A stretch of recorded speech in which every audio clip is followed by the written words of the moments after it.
আচ্ছা, এই যে পিকচার গুলো দেখতেছেন এগুলো কিন্তু এআই এর মাধ্যমে তৈরি করা। তো এই ধরনের পিকচার কিভাবে তৈরি করবেন সেটা কিন্তু আজকের এই ভিডিওতে দেখাচ্ছি। তো স্ক্রিনটাকে ফলো করেন, আমি একটার পর একটা দেখে দিচ্ছি।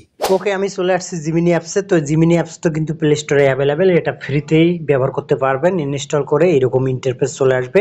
প্লাসে গিয়ে মূলত আমাদের যে পিকচারটা আমরা দিয়ে তৈরি করতে চাচ্ছি সেই পিকচারটা আমাদের দিতে হবে। তো আমি প্লাসে গিয়ে আমার যে কোনো একটা পিকচার দিয়ে দিলাম। তো দেখেন আমার পিকচারটি কিন্তু অলরেডি নিয়ে নিছে। আমার যে ফন্টটার মাধ্যমে এই পিকচারটাকে এই পিকচারে কনভার্ট করবে সেই ফন্টটা মূলত আমাদের এখানে দিতে হবে।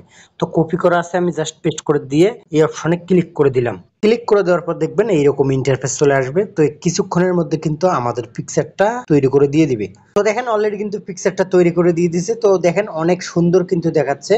তো এই হচ্ছে আসল পিকচার, এটা কিন্তু এডিটিং পিকচার। তো এটা সেভ করার জন্য পিকচারের উপর ক্লিক করে ধরবেন, ধরার পর এখানে সেভে ক্লিক করে দিলে আপনার গ্যালারিতে কিন্তু চলে যাবে। তো ভাই দেবে এই ফন্টগুলো আপনারা কোথায় পাবেন? তো এগুলো আমি ভিডিও আকারে আপনাদেরকে এখানে দিয়ে দিচ্ছি, আপনারা স্ক্রিনশট নিয়ে আপনারা একটার পর একটা ব্যবহার করতে পারেন।